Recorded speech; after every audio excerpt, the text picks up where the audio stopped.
आज के young thinkers forum के इस उद्घाटन समारोह में जिनका प्रारंभिक वक्तव्य हमको प्राप्त हुआ, सम्माननीय शंकरानंद जी,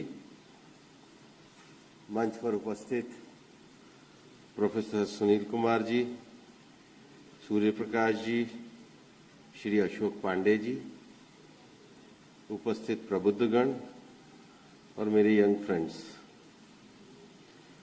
अभी जब मेरा परिचय कराया जा रहा था तो विषय पर्यावरण का आया। जब मैं सुबह इस कार्यक्रम के लिए दिल्ली से निकला तो मैंने अपने एक मित्र से कहा कि यंग थिंकर्स के साथ बातचीत करने जा रहा हूं, तो उन्होंने कहा आपको दुनिया की क्या समस्या लगती है? मैंने कहा दो ही समस्याएं हैं, बाहर का पर्यावरण और अपना खुद का मन। हमारा मन ठीक नहीं है और पर्यावरण बिगाड़ने में हमने कोई कसर छोड़ी नहीं है। जिस दुनिया का विकास, जिस औद्योगिक क्रांति के विकास को हम देखते हैं और जिस इंस्टीट्यूशन में हम लोग बढ़ रहे हैं, ये लगभग 500-600 साल पुराना है। और पश्चिम के विचार से जो दार्शनिक विषय शुरू हुआ, उसमें पूरा जो डेवलपमेंट मॉडल है वो एंथ्रोपोसेंट्रिक डेवलपमेंट मॉडल खड़ा हुआ। एंथ्रोपोसेंट्रिक मॉडल का अर्थ ये हुआ कि ये सारी पृथ्वी, ये सारी धरती, ये सारे फल फूल पेड़, ये सब मनुष्य मात्र के लिए है, जितना चाहो इसका उपभोग करो। और जब ये प्रकृति के साथ बहुत बैलेंस बिगड़ने लगा तो दुनिया में एक दूसरी धारणा शुरू हुई। उन्होंने कहा नहीं, इतना एंथ्रोपोसेंट्रिक डेवलपमेंट नहीं होना चाहिए, बायोसेंट्रिक डेवलपमेंट होना चाहिए। और आज दुनिया में जो तीन बड़ी समस्याएं चलती है क्लाइमेट चेंज की, एक पूरे मॉडल में हमने जितना कार्बन उत्सर्जन किया है उससे धरती का तापमान आने वाले 100 सालों में और बढ़ने वाला है। धरती नई समस्या और चुनौतियों को देखने वाली है और इसलिए सारे दुनिया के देश इकट्ठे होकर कह रहे हैं कि टेम्परेचर 1.5 डिग्री से ज्यादा नहीं बढ़ना चाहिए। दूसरा, एक और दुनिया की कॉन्फ्रेंस ऑफ पार्टीज होती है, वो ये कहती है कि लगभग मनुष्य अपने मेडिसिन के लिए, फूड के लिए, ऑयल के लिए, एनर्जी के लिए, कॉस्मेटिक के लिए 50,000 फ्लोरा और फोना का दोहन और शोषण करके लगातार उपयोग कर रहा है, तो सस्टेनेबिलिटी के नए खतरे पैदा हो रहे हैं। तो फिर दुनिया में कहा कि फिर डेवलपमेंट मॉडल कौन सा होना चाहिए। तो जो तीसरा विषय, एक नॉर्वे और वहां के एक बड़े फिलोसोफर हुए आर्ने नेस, उन्होंने कहा कि हमको डेवलपमेंट के साथ डीप इकोलॉजिकल सेंस भी रखने चाहिए। डीप इकोलॉजिकल सेंस का अर्थ है, जिसको हमारे पर्यावरण मंत्रालय में हम लोग कहते हैं प्रकृति रक्षिता रक्षता। जो नेचर की रक्षा करता है, नेचर उसकी रक्षा करते हैं। ये वननेस विथ नेचर है। जापानीज शब्द में इसको एशोफानी कहते हैं। लिविंग और लिविंग बीइंग के संतुलन के साथ हमें आगे बढ़ना है। जब शंकरानंद जी बात कर रहे थे तो कह रहे थे कि अच्छे विचारों को सुनना नहीं, उसका मनन भी करना चाहिए। अभी 3-4 दिन पहले भोपाल कार्यालय में मैं बहुत सारे लोगों से मिल रहा था, तो कुछ साधु के तरह के लोग मेरे को दिखे, तो मैंने उन्हें कहा जरा एक तरफ बैठ जाओ, आपसे अंत में मिलूंगा। तो जब मैंने सब लोगों को पूरा किया तो मैंने उन्हें तसल्ली से, मैंने उनके वेशभूषा देखकर बहुत सामान्य से थे, तो मैंने उन्हें कहा कबीर पंथी हो? बोले हाँ जी। मैंने कहा साहेब बंदगी साहिब के कोई वचन सुनाओ, तो उन्होंने बड़ा अच्छे वचन कबीर साहब के मेरे सामने कहे। तो मैंने उन्हें कहा, उन्होंने कहा आप भी, मैंने कहा मैं भी कबीर साहब को काफी पढ़ता हूं, कबीर साहब का मनन और चिंतन करते हैं। तो मेरे मुंह से एक शब्द निकला, मैंने कहा, उन्होंने कहा स्थान का, उन्होंने भोपाल के पास अपना स्थान बताया। तो मैंने कहा आएंगे, आकर के भजन सुनेंगे। तो उन्होंने एक बड़ा शब्द कहा, उन्होंने कहा भजन नहीं, सुमिरन। भजन सुनना बाहर के लिए है, सुमिरन करना अपने अंतर के लिए है। इतनी सामान्य सी बात, और मैं चौंक गया। मैंने कहा मेरा शब्द प्रयोग गलत है, ये सुमिरन है। ये जो मनन करना है ये भारत के जन सामान्य के मन में है, ये हमारा विचार है। लेकिन विचार में अंधविश्वास ना हो, विचार में कट्टरता ना हो, विचार में रैशनलिज्म हो, और विचार करने के लिए केवल हम विचार ना करें। अगर केवल विचार करे होते तो हम ये नहीं कहते कि भारत गणित में आगे था, भारत विज्ञान में आगे था, भारत खगोल शास्त्र में आगे था, भारत योग में आगे था। और इसलिए हमारी जो फिलोसॉफिकल स्कूल है उसमें दो तरह से हैं। जो हमारे न्याय और वैशेषिक हैं वो ऊपर की मेटरलिस्टिक वर्ल्ड की बात करते हैं, लेकिन मेटरलिस्टिक वर्ल्ड को रैशनलिज्म के साथ समझने की दृष्टि देते हैं। और इसलिए जब आप न्याय दर्शन का पहला श्लोक जब आप पढ़ते हैं तो वो पहले श्लोक में ही कहते हैं प्रमाण प्रमेय संशय प्रयोजन दृष्टांत सिद्धांत अवयव निर्णय वाद जल्प वितंडा हेत्वाभास जाति निग्रह स्थाना। किसी भी विषय की रैशनलिटी पे पहुंचने के लिए उसका प्रमाण, उसका प्रमेय, उसमें संशय, उसमें जल्प मतलब उसमें अननेसेसरी चीजें अगर लाई गई हैं, उसमें वितंडा गलत नहीं हो, ये सारे 16 जो विषय जो रैशनल रूप से रैशनल थिंकिंग के विषय हैं, इसको जब हम ढंग से समझते हैं तब हम किसी विषय की रैशनलिटी पे पहुंचते हैं। वो अंधविश्वास नहीं है, वो विषयों को तर्क के साथ जानने का विषय है। और इसीलिए न्याय दर्शन का जब 32वां सिद्धांत हम पढ़ते हैं तो हम कहते हैं प्रतिज्ञा हेतु उदाहरण अवयव निग्रह स्थाना। कोई भी हम थीसिस खड़ी करते हैं वो प्रतिज्ञा है, किसी कोई सब्जेक्ट। लेकिन सब्जेक्ट को केवल सब्जेक्ट मान लेना ठीक नहीं है, सब्जेक्ट के लिए हेतु होना चाहिए, लॉजिक होना चाहिए। लॉजिक का रैशनल होना चाहिए, वो आइडिया है। रैशनल को एग्जाम्पल के साथ समझना चाहिए, और एग्जाम्पल के साथ समझेंगे तभी हम कोई निर्णय पे आएंगे। ये हमारी सोचने की पद्धति है। कोई भी कह दिया, कुछ भी आ गया और उसको हमने करके और अपना आंख बंद करके चल दिए, ऐसी नौजवान पीढ़ी खड़ी नहीं करनी है। भारत की ज्ञान परंपरा में सारा विषय है। और इसलिए अगर जो हमारा लॉजिक है, तर्क संग्रह है, न्याय संग्रह है, उसमें हमने कोई बाहर से जाकर के चीजों को समझने का प्रयास नहीं किया है। ये जो पूरी शास्त्रार्थ की परंपरा जो हम लोग खड़ी करते हैं उसमें हम चीजों को तर्क की कसौटी पे कसते हैं। और अमृतकाल के भारत के लिए जिस नौजवान का निर्माण हम करना चाहते हैं उसको इस रैशनलिटी पे दुनिया के भी विषयों को तर्क पे उतारना होगा।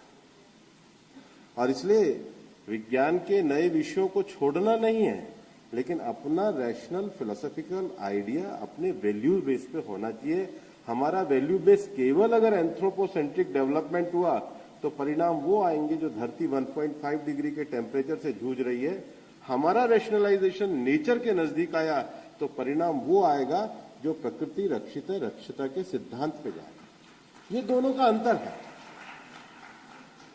और इसलिए the primary difference between the eastern and western philosophy is this, that eastern philosophy look inwards and western philosophy is outward.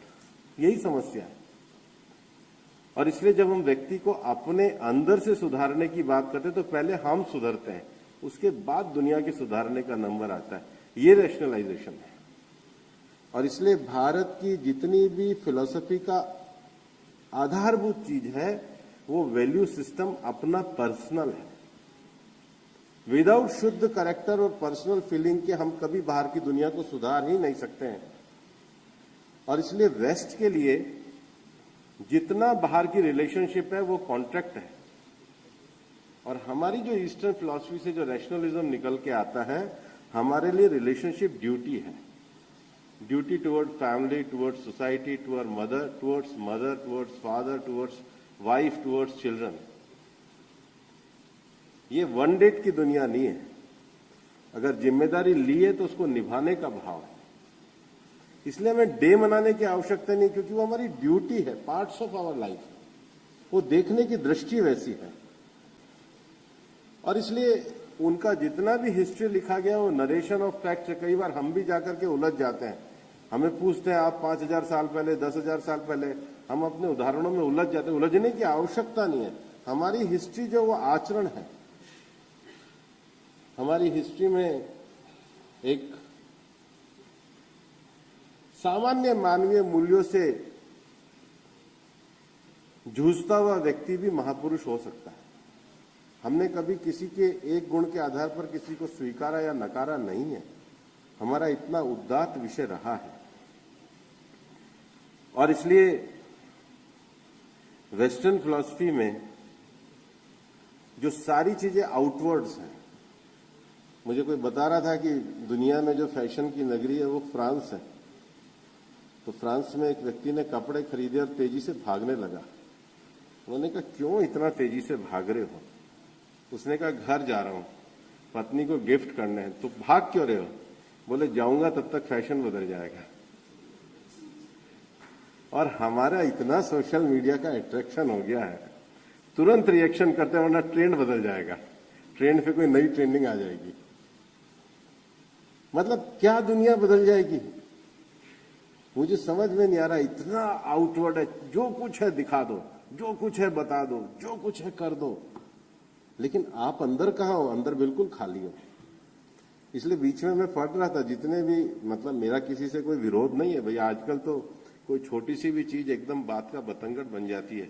लेकिन मैं बीच में इकोनॉमिक टाइम्स में एक दिन पढ़ रहा था, जितने इन्फ्लुएंसर है उनकी सबकी समस्या डिप्रेशन है। ये कैसा विरोधाभास है? क्योंकि इतनी होड़ लगी हुई है कि दुनिया बस अब मेरे को बिल्कुल पहचान जाए। अंदर होना, अंदर जानना। और इसीलिए सबसे जो खूबसूरत मेरे को जीवन जीने की जो सूत्र लगते हैं, योग सूत्र लगते हैं, महर्षि पातंजलि ने कितना कभी अद्भुत और सुंदर लिखा था। 196 सूत्र में अगर शुरू के 4 सूत्र पढ़ लोगे तो वो उसकी एग्जीक्यूटिव समरी है। पहला वो कहते हैं योग अथ अनुशासन। Let us start the yoga with discipline. Discipline किसके साथ?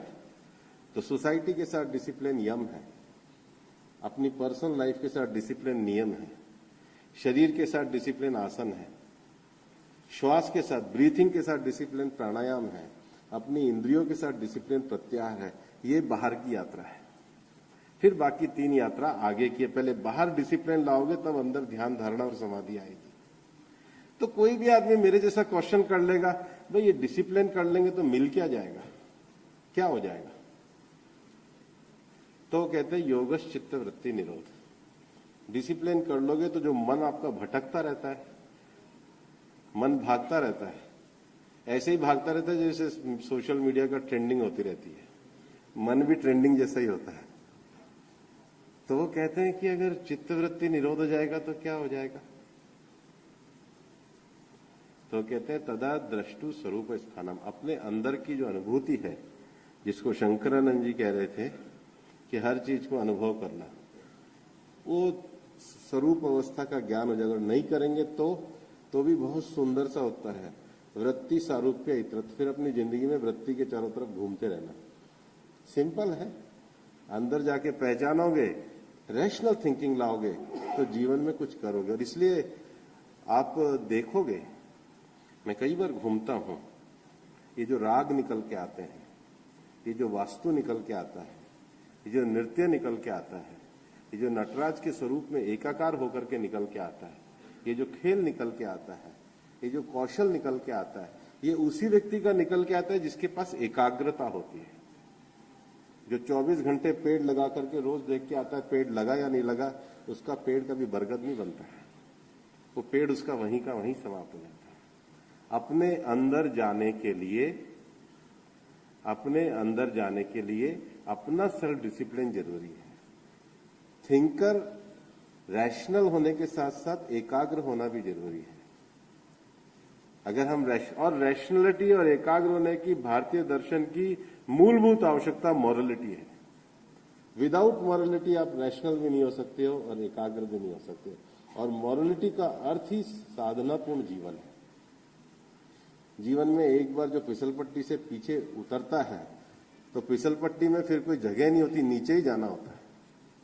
एक बार या दो बार स्लिप होता है कोई भी व्यक्ति तो फिर वो नीचे ही जाता है, ऊपर आने का कोई रास्ता नहीं होता है। वरना किसी फिसल पट्टी पे फिसल के देख लेना, ऊपर नहीं चढ़ पाओगे, नीचे ही जाओगे। नीचे ना जाए इसके लिए कंसिस्टेंसी और कंटिन्यूटी बहुत जरूरी है। ये मेरा एक इस पूरे सारे प्रक्रिया को देखते हुए जो विषय निकले वो विषय, लेकिन मैं आने वाले अमृतकाल के भारत के लिए अपनी तरफ से 7 पॉइंट आपके साथ रखना चाहता हूं। बहुत शॉर्ट में रखना चाहता हूं क्योंकि मेरी भी लंबा बोलने की आदत नहीं, इसलिए डरना भी मत। पहला विषय है द आइडिया ऑफ भारतीयता इन प्रैक्टिस। हमें उसको डेवलप करना चाहिए। आइडिया ऑफ भारतीयता का अर्थ करुणा है, संवेदना है, सभी को समान दृष्टि से देखना है, कास्ट बैरियर को तोड़ना है। मनुष्य मात्र को हमने हजारों साल तक सम्मानपूर्वक स्थान नहीं दिया, सब में भ्रातृत्व के भाव को पैदा करना है। बुद्ध की करुणा को अगर हम लेके जाएंगे, कबीरदास जी के भाव को हम लेके जाएंगे और कृष्ण की गीता को अगर हम लेके जाएंगे, तभी हम आइडिया ऑफ भारतीयता को पैदा कर पाएंगे। भारत इस समस्या से बहुत बड़ी तरह पीड़ित रहा है। आप मेरी बात मान करके चलना। समाज ने बहुत लंबे समय तक अपनी सारी अच्छाइयों के बावजूद भी सामाजिक संवेदना को जिया है, पिया है। उससे बाहर निकालना होगा। सच्ची भारतीयता के आइडिया को, समान भाव को, भातृभाव का अर्थ है समाज का हर व्यक्ति जिसके लिए भी हमारे मन में भाव है। इसलिए पतंजलि भी जो मैत्री, करुणा, मुदिता, उपेक्षा, ये जो विषय रखते हैं, इस विषय को लेकर के काम करने का भारतीयता का भाव बढ़ाना है। दूसरा, अनलैशिंग द भारतीय ह्यूमन कैपिटल। आप, हमारा देश दुनिया का सबसे नौजवान देश है और इसलिए ये जो नौजवान देश है, जो भारतीय कैपिटल है, हमारी मानव पूंजी है। शंकरानंद जी ने नई शिक्षा पद्धति की बात करी है, लेकिन केवल शिक्षा पद्धति डॉक्यूमेंट नहीं है। उस डॉक्यूमेंट के आधार पर नए विज्ञान, नए प्रयोग, नवाचार, टेक्नोलॉजी, इन सारे विषयों में हमें भारतीय ह्यूमन कैपिटल को आगे बढ़ाना होगा। तीसरा, मैंने एक बार एक बहुत बड़े आध्यात्मिक गुरु से ऐसी मैंने बातों में पूछा, मैंने कहा इतने बड़े वेद और उपनिषद हमारे पास है, इतनी बड़ी धारणाएं, धर्म और ज्ञान की धारणाएं हमारे पास है, क्यों हम मान्यता कई बार नहीं ले पाते हैं। मैं बहुत अंतर्राष्ट्रीय मंचों पे, आज तो हमारा सौभाग्य का विषय है कि प्रधानमंत्री नरेंद्र मोदी जी के नेतृत्व में हम दुनिया के ग्लोबल साउथ की आवाज बने हैं और G20 में भी हमने अफ्रीकन यूनियन को स्थान दिलाकर दुनिया में इस बात को सिद्ध किया है कि हम ग्लोबल साउथ के लिए बड़ी लड़ाई को लड़ रहे हैं। दुनिया में जब पर्यावरणीय मंच में जाते हैं, हम क्लाइमेट चेंज के साथ साथ क्लाइमेट जस्टिस की बात को भी लड़ते हैं, क्योंकि हम जानते हैं कि एक दुनिया का बड़ा भाग ऐसा है जिसके पास आज भी आधारभूत सुविधाएं नहीं है। तो उन्होंने मुझे कहा कि जब तक आपकी देश एक लंबी गरीबी से पीड़ित है, तब तक आपको दुनिया मान्यता नहीं देगी। और इसलिए पिछले 9 वर्षों में स्वास्थ्य, शिक्षा, इंफ्रास्ट्रक्चर, ये जो पूरी गरीब कल्याण योजनाएं हैं, दीनदयाल जी का जो अंत्योदय का संकल्प है, वो इसीलिए कि मनुष्य मात्र को गरिमापूर्ण जीवन देने के लिए सैचुरेशन ऑफ गवर्नेंस आना चाहिए, न्यूनतम सुविधाएं सबको मिलनी चाहिए। और उसके लिए नए इनोवेटिव, नई चीजें, नई टेक्नोलॉजी को हमको आने वाले समय में एज ए थिंकर का अर्थ नहीं है कि सोच करके बैठ गए। थिंकर हर क्षेत्र में हो सकते हैं और भारत में तो चांद पर जाने से लेकर के और देश में नई डिजिटल क्रांति लाने वाले ये सारा थिंकिंग समूह है। इसलिए सब न्यूनतम विषयों का सैचुरेशन हो, ये तीसरा विषय है। चौथा, the making of the people sector.